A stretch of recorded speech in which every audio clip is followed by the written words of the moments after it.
This is going to be a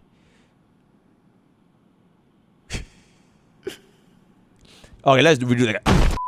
Welcome back.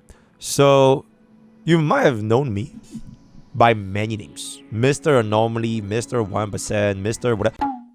The greatest But today, you are gonna be in fact calling me Mr. Lore for not just this video, because for the first time in a very, very long time, I have decided to try and attempt to cook up a brand new dedicated video project summarizing my entire experiences with M4S as a whole. And this is just going to be my preliminary opinions, feelings, biases, thoughts after just finishing through the version 3.7 MSQ yesterday, which was running on for, I think it was like an 11-hour stream, as well as going through the epilogue today for As I've Written, right? So this is not script or ending. I definitely dig way more, so it's just my thoughts. So expect a even better dedicated video. Shout out to Ashikai, right? If sis ever watches that video in the future, that would be absolute cinema, right? So without further ado, let's just get into it right now. So 3.7 for HSR as a whole, it is going to be getting a rating for Mr. Lore as this over here, right? 9.3 out of 10. No war, all of this story is a tragic masterpiece. In fact, I believe my dedicated video is probably going to be at why M4S is a tragic masterpiece, right? The MSQ as a whole is incredible, but a lot that were left unexplored. Answer is a very divisive chapter split amongst those with wildly differing expectations. And the reason why it is as is, or as it has been written, first of all, I think we can all collectively say that 3.7 as an MSQ, it is a very hyped up part of the MSQ chain for HSR, because we have never really gotten up to this much development for any MSQ quest since we have getting from the Battlebog, from Space Station, from Xianzhou, and even Panicity, right? This is like it. This is like pretty much an almost 11 months old journey that we have explored as a trailblazer together, all up until the actual finale of M4S arc as a whole. Right, that's probably gonna be a little bit more in that. Also huge shout out to As I've Written, as well as the side quests. Please do that first before you say, okay, yeah, I'm done with 3.7, because it actually left a lot of very important drops of lore within the epilogue, which you probably wouldn't really get the answer from, especially from the way that 3.7 ended its entire story, right? So please do that first and then come into this video. So without a way, all spoilers warning has been established, and let's just jump into it, right? So 3.7 essentially explores what essentially is going to be the final battle against Irontomb, right? We have been hyping up. It's like, if you guys watch like Game of Thrones, right? It has been the winter is coming, and this is the version where winter is finally here, right? Irontomb is finally here. Bro came out. We assembled the Avengers, we assembled the Alliance, right? Herda summoned up. We have the IPC, we have Battlebog. Okay, Battlebog not really the one on their own planet, right? We have the Luofu, Qingyuan, my wife face out. Everybody has came together. They summoned the Gundam space and everything, all to confront the great evil that is going to be Irontomb. Now, that as a surface level, right?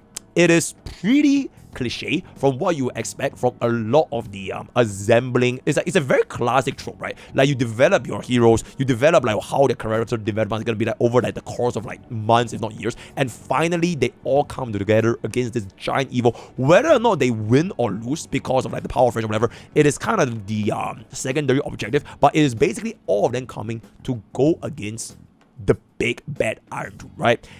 But after that part ended, there were a lot of things that developed when the Irontomb fight was seemingly like we lost, right? There was this part where essentially we went to find that we have a guy that's like 1 billion HP, and then bro cast his ultimate, and the entire fleet, right? Herta, everyone, we thankfully lost.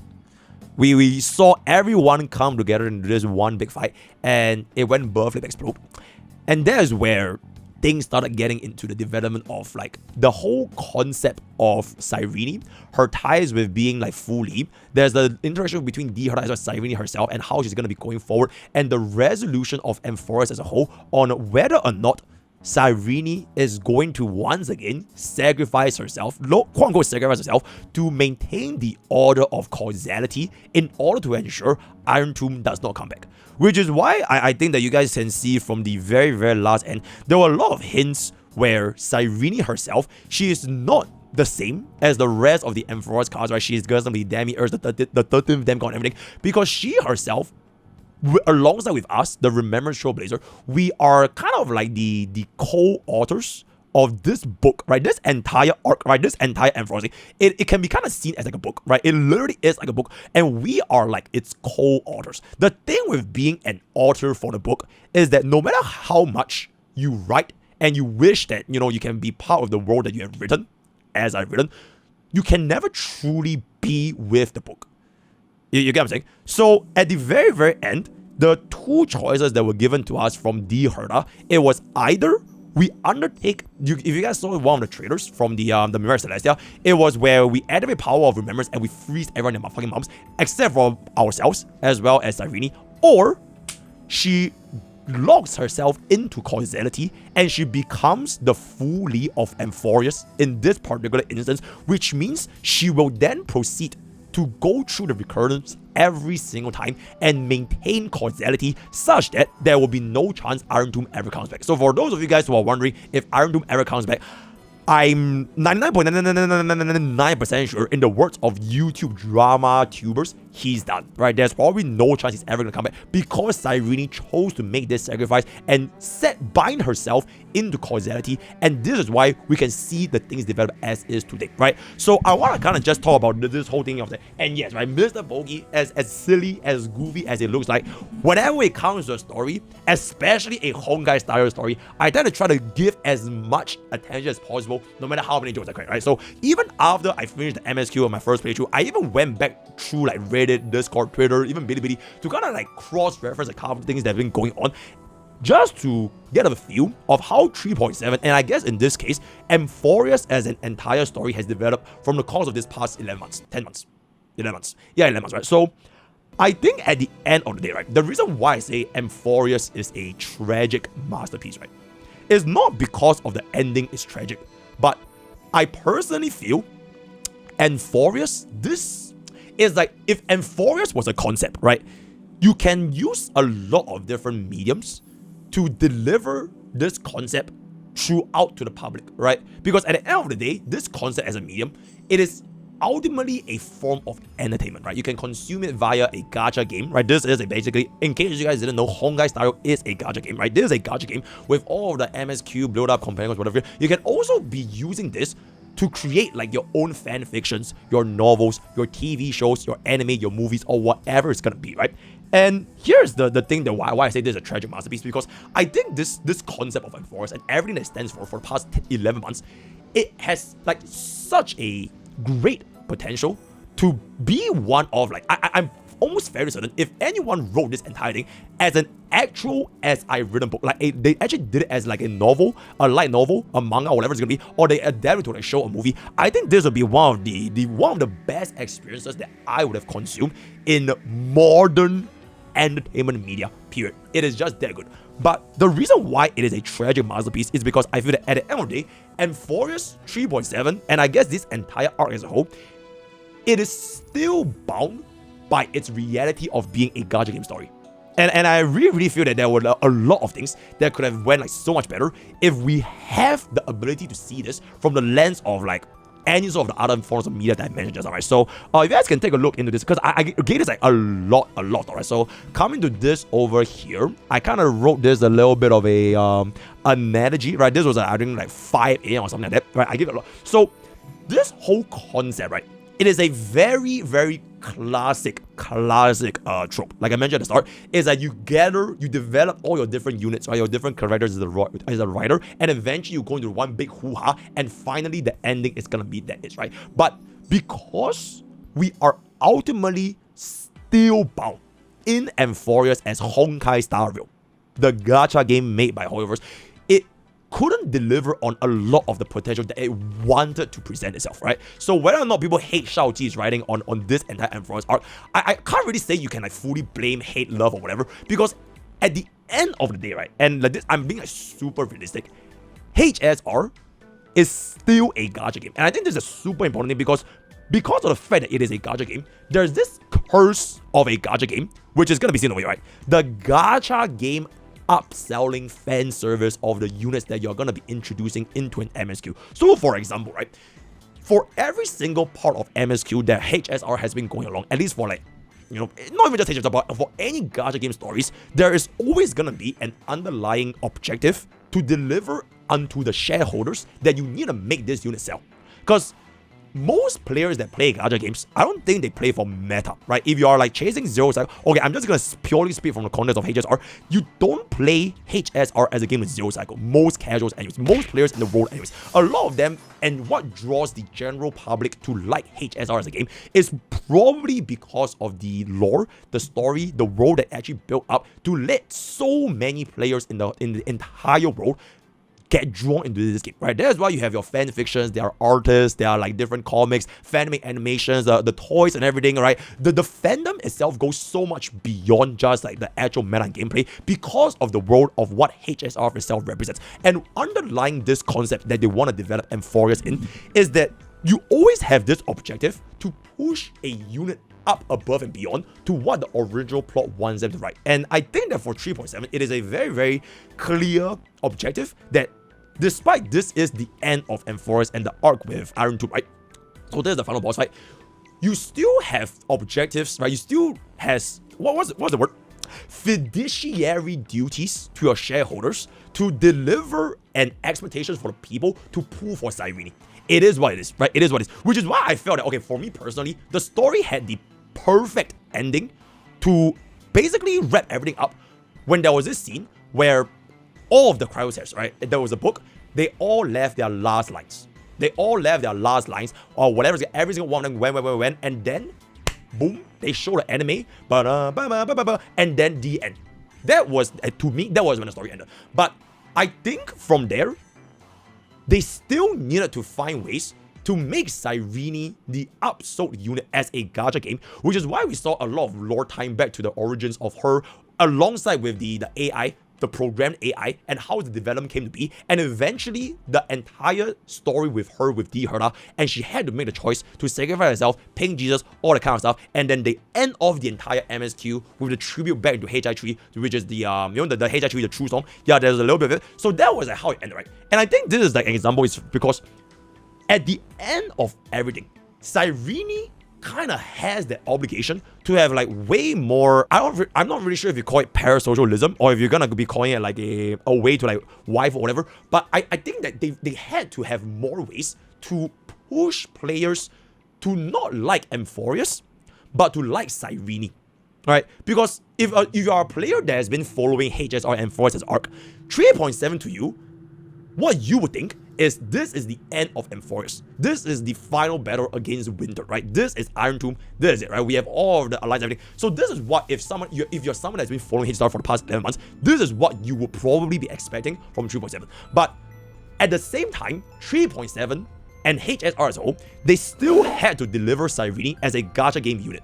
And I think that even though they do this for pretty much every single unit in a gacha game, not just HSR, right? Whenever you guys play any MSQ, Wuthering Waves, Genshin, HSR, Xeno, whatever it's gonna be, every single MSQ, you will always find there will be a focus for that rate up unit on sale. Because that's just the model of how you get people to even pull for this unit in the first place. Because you want them to feel a sense of attachment into their involvement in MSQ, right? Which is why every single time whenever a different unit comes out, so your Savija, your Hysilence, right, your My Day, your Phainon, your Trippy, every single unit, they will always get their deserved spotlight, so that besides the overarching plot of what Amphorius represents, whether or not this is going to be against Irontomb, you still want the viewers to feel, okay, this is the unit, it's on rate up, I really like the way that this unit was presented, and now I'm going to pull for this unit. And Cyrene is not going to be an exception. But the problem is because Cyrene, she was like really, really hyped up, right? I think we can all agree Cyrene as a unit probably had one of, if not the highest marketing budget in the entire Amphorius arc. I think we can all agree with that. So because this unit as a developed character had a lot more things to lose, because they invested so many of these budget into making Cyrene like a successful banner for the majority of the audience, I think that does in fact take away the overall impact that I would have enjoyed Enforced is as a 3.7 story.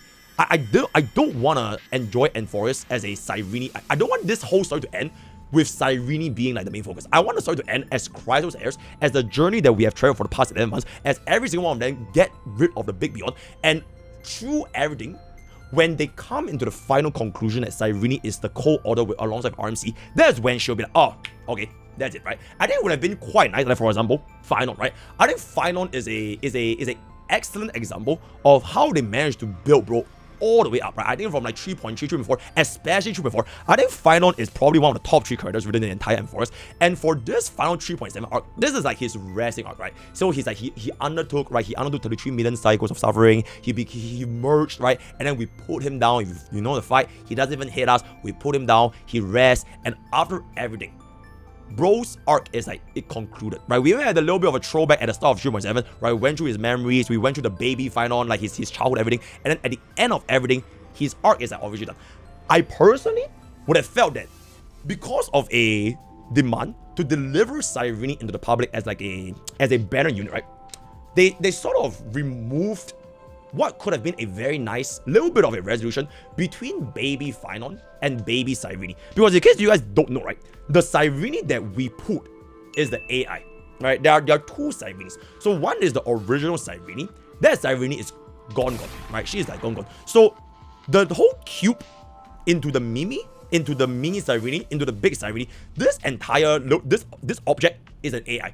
So in a sense, it feels so unfortunate that Phainon just never really had that last goodbye with his original Cyrene. It's a little bit like if you think about AOT, there is this arc where Mikasa and Eren kind of just went all the way back from the tree moment to the start of the entire episode, the tree to you 3000 years ago, right? That's how AOT did. And I think that, okay, AOT is, I do think that this whole Enforced arc had a lot of references to how AOT, a little bit of things here and there, came to be, right? Like for example, Phainon was like Eren Yeager, right? He basically became like Irontomb, and then we had to kill him and absorb everything. So a little bit. But beyond all that, right? I would say that Phainon, I don't like this saying where his development is not good. I think Phainon was written very, very well. But it's just that you can't have everyone hogging the spotlight at the same time, especially for a gacha game story, right? At the end of the day, the focus still drew back into Cyrene and RMC as the main focus, because first of all, Cyrene is gonna be like, you know, she is the radar unit, right? And second of all, you know how gacha players, they are pretty sensitive when it comes to the whole, you know, like okay, I don't want to say NTR, but you know what I'm talking about. Girls Frontline 2, even Chaos Zero Nightmare.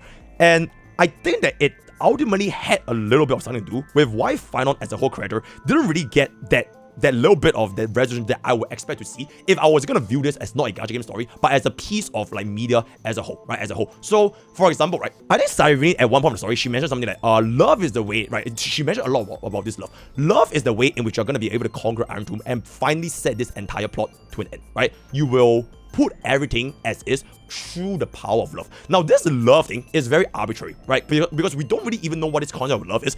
But I was a little bit taken off, because who is Cyrene to tell Phainon that love is the way you're gonna be able to transcend everything, when Phainon was the one that went through 33 million cycles to carry on the hatred of all his hatred to land that one strike, right? Phainon was the one that killed every single one of his friends through the 33 million cycles of Chrysos, collected a core flame to make his hate go so strong that he literally break the fabric of reality and land that hit on the nuke. And Phainon was the one that literally went, okay, I want to talk about Phainon because he was literally the one that went 1v1 with pretty much one of, if not the strongest Lord Ravage in the entire fucking existence, right? And yes, Zephyro himself has already affirmed this, right? This is not a simulation, right? This is not a simulation. This was in fact a real fight.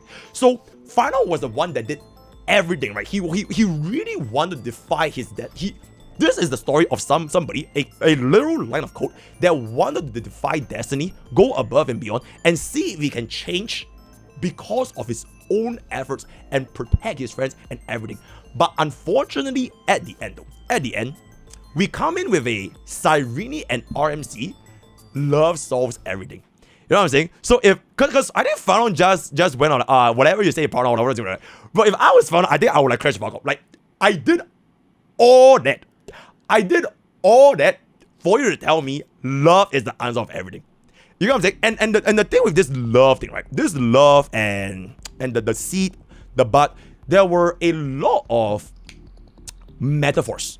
And I think that is something that I'm not really sure if it's gacha game or whatever. I think the amount of metaphors that were implemented within 3.7, as well as this entire arc leading up to this point, I think it can get a little bit excessive. Now, I'm pretty sure some of you guys at the comment section are going, oh my god, reading comprehension skill issue. You should have read better, right? If you read this, you would have understood why. Okay, I acknowledge it, right? I fully acknowledge that. I myself, I am not a lore YouTuber, right? I am not a story YouTuber. I don't read every single fucking line to get a full understanding. It is like the exact same sentiment. You know Rick and Morty? Rick and Morty was like, oh my god, it's because you don't understand this causality thing with the amount. It's a little bit like whatever. Because at the end of the day, right, a story is meant to be consumed by the consumers themselves. Which is why if you played through the epilogue, there was this section with Panacony where after we tell Robin that we want to publish as a written to the entire world of Panacony, I feel like it really is a little bit of a symbolism of the writers themselves arguing should they like reduce the amount of like hooks, amount of plots to make it more digestible, right? And Robin was like, if you are gonna keep as I written as is, people in Panacony are probably not gonna like it, right? They dumb down the stories of the Panacony's legends into like Clocky, into Hanu. So if you are gonna give them this state as is, people are either not gonna understand or they're gonna hate it, and a lot of its potential gets lost in the meaning, which will lead to consumers not getting the full experience. And eventually at the end, they decide, okay, you know what, they're gonna just publish the story as is, and people who understand it, they will eventually understand, which I completely agree. This I completely agree, but I think that this is why I say HSR, or not HSR, and Forest as a medium, right? It is cursed with the unfortunate truth that at the end of the day, it is a story made for a gacha game. And that is sort of like the most trading of everything, because it's not even about reading, it's that I would actually love to experience this story, even if they just read it as a novel, as like an actual book. I would read this book, or I would watch the light novel, manga, TV show, movie, or whatever it's gonna be. But because the way that it is gonna be structured in a gacha game, not only taking away from the fan service and everything, right? A lot of these lores, the intricacy that you will experience from Enforced, I would dare say, if you did not have any prior understanding to Golden Gears, to Storm Disaster, to Divergent Universe, to what the hell is Law of Silence, I'm pretty sure a lot of casuals, you don't even know who the fuck is Polka Kakabon, right? And huge shout out to Archikai for giving us all of these lore breakdowns. Like a lot of these things, you can't expect everybody to go into MSQ and say, oh, okay, yep, I should have read this. It is unrealistic because MSQ is like the main course. Right, it is the main course as a chef. You can't blame the viewers for, oh my god, I should have asked for this condiment with this sauce, with this everything, when it should be the restaurant's obligations to try to make this as enjoyable as possible. Now, I'm not saying this bad because obviously after every single thing like I mentioned, I think Amphorius is one of, if not the best story I have experienced. But it takes a lot more effort to get to the enjoyment at the end of the day because of everything that I've been mentioning just now, right? So if somebody is gonna be able to willing, right, you go through every single one of those law jobs and all of the different things I've mentioned just now, I'm pretty sure you will understand a lot of this. Like even till this day, I am not sure if it's actually because of reading comprehension, like all of the nuances and the metaphors of the love, the seed and everything, right? I think it gets dragged out a little bit too much because they are trying to force the viewers to understand all these metaphors, and they also have a lot of this inclination to like, we're gonna be going, this is the last time we're gonna be goodbye, this is the final battle, this is the last time I'll see each other ever again, this is the last I'm gonna be. There's a lot of these last moments, and I think that it got a little bit overdone. It's like a little bit overcooked. And in contrast, I think it would have been a lot better if they remove half of these metaphors and just make it like as direct as possible. Because I understand that for Amphorus as a whole as a story, this ways of like presenting to your audience, you have to go through this like dialogue with person A to person B, and then there's a bit of a law here and there, and there's a bit of law here and there. It can help like gather these pieces together as a whole to really get the full picture of what Amphorus itself represents, right? And because of all these things, I think it is a great story. But if you're willing to put in the effort, fantastic. If you're not willing to, you know, go and dig for all these things and understand all these, I wouldn't really blame it on you as a viewer if you don't get it, right? I wouldn't say, oh my god, reading comprehension issue, you should have read this, you should have read that. No. It's like, at the end of the day, it is a gacha game, and I don't think gacha games are meant to be taken that seriously. Whether or not you're a serious player in like meta, or you're a serious player like for lore, both of them should be able to coexist, and I wouldn't fault it on you, right? Which kind of brings me to one of like my this is one of like my biggest gripes actually, right? So there is this whole sequence with the fight, right? The fight with the Xianzhou Luofu, right? So like I mentioned just now, it was like the start of the winter is finally here. We've gathered all of our allies for that final attack against Irontomb. But at the end, I feel really, really dissatisfied that the whole sequence was basically over and done with in like a 15-second cutscene. I never got to see Fei Xiao ever again. I never got to see Qingyan ever again. I never got to see the Screwlum literally summoned a planet-sized weapon capable of fucking killing an Aeon. Bro did one scratch on Irontomb and then nah, I'm good. Right? We saw all these alliances gather, and the fight itself was basically almost presented as an inconsequential effort to the viewers, especially if you don't understand a lot of the intricacies that were leading up into this moment. The best way I can think about this whole Irontomb fight, right, is that if you were watching Infinity Endgame, they just skipped out most of the actions leading up to the final moment where Tony Stark stabbed his fingers against Thanos and the battle was over, right? So all these things, they did in fact happen, but you have to find it. So for example, right, you probably will be wondering to yourself, wait, why the hell did Qingyuan even get the golden blood from Phainon when Xianzhou did fucking nothing? Right, like the alliance gathered and then they shot a laser beam with a little bit of gundown with Herda commanding and then did nothing. But in reality, you will kind of understand that Xianzhou did a shit ton of things because they were actually containing the Black Tide outside of Forest. But you had to read that. You had to read that and you had to watch the fucking trailer from the Bilibili to see what exactly were happening leading up into the moment of this fight. So Xianzhou actually helped a lot because without Xianzhou, the Black Tide would have overrun all the different planets, and from the amount of damage it would have done on a cosmic scale, it would have been incalculable. And Xianzhou was the one that actually managed to go there and stop that, right? I think Fu Xuan damn near died trying to like protect the people by suppressing the Black Tide, right? 5、4、3、2、1。哇，牛呀！那这片儿清干净了，真他妈不容易啊！回见了。 新洲联盟收到，也感谢游侠的援助。星际和平公司作战目标完成。作战目标完成。作战完成。作战目标完成。以前有注意。第二阶段作战目标完成。当前权杖虚数能量监控将在4系统时候召开。本次战斗将分为内外2条战线。按计划，联军将组成联合舰队压制外溢的铁幕灾害，从外部阻止铁幕对银河造成破坏。 星穹列车将联合翁法罗斯当地战力，从世界内部定位铁幕，摧毁核心。天才俱乐部黑塔女士、罗斯姑母先生将持续为星穹列车提供技术支援。经测算，外部战场将直接波及邻近5个星系。博士学会预计，相关防护及生命体撤离工作将在120系统时内完成。周围战区部署计划已下达，半银河贸易体系内星球已全部响应。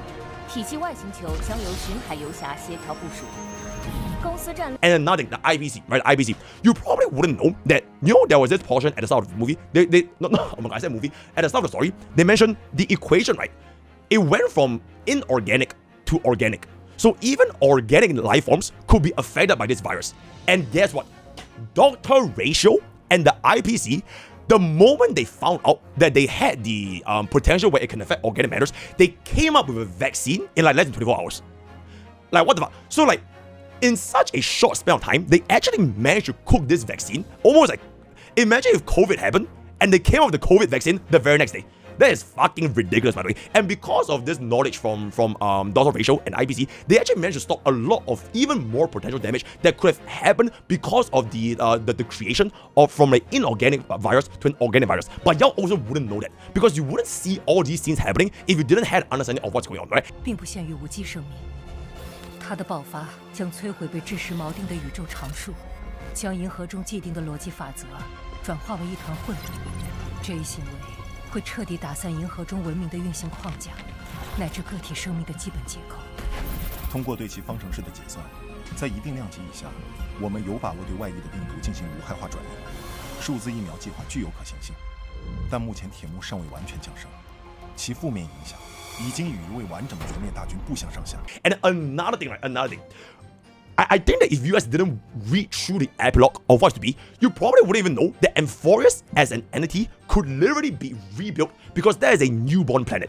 They discover a newborn planet in which the codes of the memories can then be implanted to be inserted into this fresh planet purely based on the efforts of ourselves, the Trailblazer, to spread the words of Cyrene. And the more the people come to believe this story, the more likely, right, it will accelerate the schedule in which they will bring life to all these tales into this brand new enforced planet. But you will never know that, right? You will once again never know that because the MSQ theoretically already ended by then, right? So a lot of these things, right, is that they are technically there, but the emphasis was taken away from these parts of the story because they needed to make way to squeeze in as many of these deliverables as a story for both the consumers for the script as well as the consumers for gacha games, right? You can't satisfy just one side of the story and make it like an absolute cinema, but you forsake the other side, which is, okay, you kind of have to just push for the development of Cyrene and make her be as relevant to the story so that players will actually go ahead and pull for it, right? So I think at the end, right, there might be a little bit of a mismatch between like the gacha department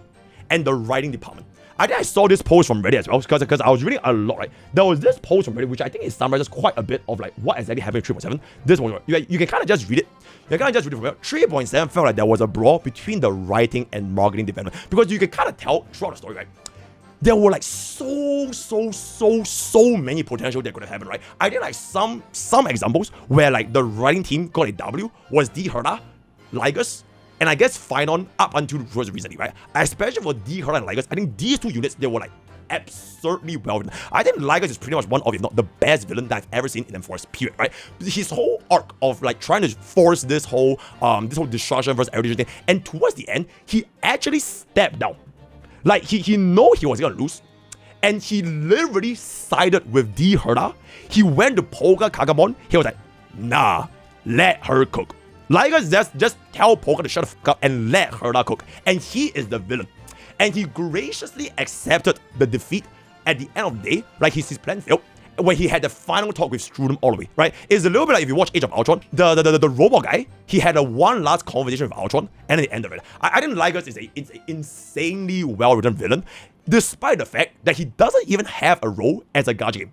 Aside from anomaly arbitrator, like you can't prove for Ligus to do it, but despite that, he has an incredibly well-developed plot, right? And another thing, like I mentioned, D. Herda. I think we keep making fun of this whole meme, right? Like D. Herda, right? D. Herda is the potential woman. 007, zero contribution to the story, zero relevance to whatever it's 7 times she called for Pokke Kagamon to solve our problem. Today at 3.7, she finally managed to prove to the entire fucking universe that she is actually not a fraud, right? She commanded the fleet together. She was the one that was literally ready to sacrifice herself and merge with in case the plan A fails, right? And Screwdom was like, okay, also, me personally, I kind of ship Herda and Screwdom. I think they're very cute together as a couple, but yeah, Herda was ready to put everything. She low-key kind of embodied what Tony Stark would have been in Avengers Endgame. If the plan didn't go as what it would have been, dear Herda would have been the Tony Stark that gets Infinity Stone and she snaps her fingers. Maybe she will manage, doesn't, but she was literally ready to risk it all. Fortunately for us, we never had to go down that route because we technically won the power of love and Cyrene. But I'm really glad to see Dira, the career development from 2.7 all the way to 3.7. It was very, very well, right? So these two were very nice. But like I mentioned, because of like the deliverables between the writing department as well as the gacha department, is like some things you can't really have it perfectly written because there are still deliverables you have to make to the market, right? So I've said my things about Phainon. I think Cyrene is pretty obvious, right? They really want to prove for Cyrene. And the ties with like your RMC, there was a little bit of a tidbit where we are the Aki villain, right? We are that was really cool, right? That was really cool. But I hope that you guys can kind of see where I'm going with this. And to wrap up this entire video, because I know I'm yapping a lot because I am so emotionally invested into what M4 is, right? This whole M4 plot, to kind of end everything, it had limitless potential. And the best part of this entire story, right, is that I think towards the end, the 3.7 ending, they actually ended it very nicely. But the execution between the 3.7 and what this entire M4 represents as a whole, I think it could have been so much more, right? First of all, you really have to go through to the epilogue, right? You have to play the epilogue. Once you play through the epilogue, you can kind of draw parallels with like the writers themselves positioning it into HSR. So what I mean by this is like, if you think about it, Cyrene and Amphorius and ourselves as RMC, we are basically part of a real-life version of playing HSR. So the equivalent is gonna be, right? What was that? Wait, hold up. The equivalent is basically we ourselves as a HSR player base. We, the players of HSR, right? We, the players, we are literally part of the very same people that Trailblazer was going around in different stories, right? Trailblazer was giving a story to Belobog, it was giving the story to Shendo Lawful, it was giving the story to Pankani. We, the citizens of HSR, we are literally part of this equation because we are the players that will experience this story.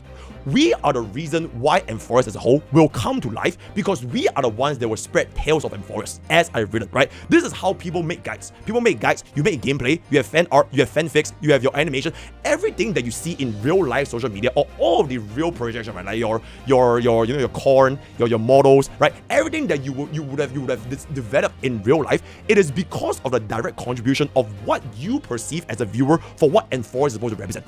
I hope that, I know I'm speaking very fast, but I hope I'm still making sense, is that because of this entire thing, that we are the very reason to make Enforcers, which is technically a fake story, because Enforcers doesn't exist, right? It is a code, it is a simulation, it will never exist in real life for the actual experience, but if enough people will breathe enough life into it, then it can actually in fact be a reality, which is what the ending of the epilogue was trying to represent, right? Enforcers, a newborn planet Enforcers, it is developing, it is taking shape, but it needs people to basically understand and see how as I've written is going to be as a whole. So that's why they say that the more people believe and the more people read and they enjoy Enforcers, the faster it will get to a point where Enforcers, the brand new planet, will eventually take into reality, and all of the codes, right? The entire crowd said they're all codes, by the way. They might actually become a reality in that brand new planet.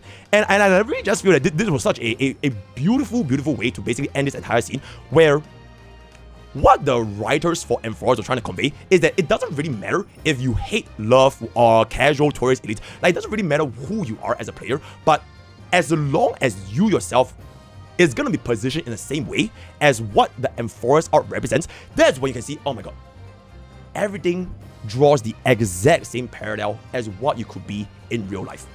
Because this story could have ended very cliche-y, right? You go ahead with the big bad Irontomb, you end the story, you beat the fight, alright, they die, right? All the Cryos here, they die, right? The end, right? The thing goes like that. It is very normal. But I think they managed to end this thing beautifully because at the very last epilogue, it's trying to draw the parallels between what is happening in-game and what is happening in real life.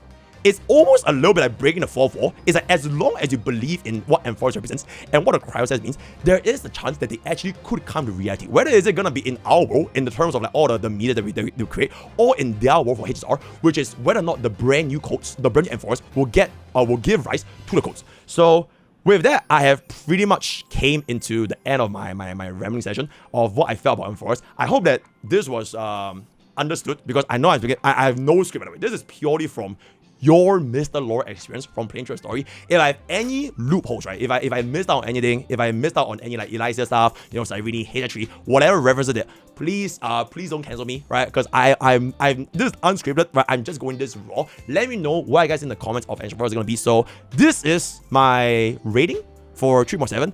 Like I mentioned, I will be looking to make a dedicated video purely for Enforcers as an entirety. I think Enforcers is genuine, and the reason, okay, wait. I want to end this off with one last thing, right? The reason why I am so fucking invested for Enforcers, right, is because no other gacha game story has made me feel this way. They have never made me drew so much, like, there's so much unrealized potential that could have been, but will not be. Even though, like, the end and everything, it was very random, but it could have been so much more. Right? It's like if I've never tasted a food, or like this analogy over here, right? If I have never tasted this, if I never tasted Cyrene, okay, like this. It's an incredible food dish that it really makes me feel like I want to eat so much more of this. I want to read the entire book. Like, if there's gonna be like a fucking 3,000 page Enforcers book about it, I will want to read it. Right? If there's gonna be like a 1,000 episode, like if Enforcers is gonna be made as One Piece, I will want to watch the Enforcers One Piece. Right? I want to consume so much, but because of everything that I say that it's a gacha game already, they were unfortunately not able to deliver, which means that because I desire all these things and my desires were not fulfilled, that left me feeling more dissatisfied. It's like if I don't expect anything from, like, okay, let's just say for example, right? No gacha game reference, but like if I were to watch a more simplistic one season shonen anime, right? Like your okay, like one season, like it's not that deep. It's just a very simple, very shallow plot line, cinema, fight, right? Oh my god, power scaling, right? You stand strong. It's fine. because it is not meant to be that deep. But because this story had so much potential that could be realized if it just went above and beyond the gacha story medium, it would have been a masterpiece. It really would have been like one of my favorite things that I read. But unfortunately, it is not the case. Which is why it let me felt like this is just very, very tragic, right? Not saying that the ending was tragic, which it is, but it perfectly encapsulates what I feel of Amphoris as a whole, as well as the ending of Amphoris. Bittersweet. It could have been so much, but unfortunately, it is what it is, right? So let me know what you guys think. Oh my god, I think this is like one of my favorite brands of all time. I really loved like talking about this so much, but I don't really know who else to talk to because like, nobody plays HSL anymore, right? Everybody there, right? So let me know what you think. Word of the day is gonna be Mr. Lord. Join the use code gamers. That's all the best. See you guys in time. Bye.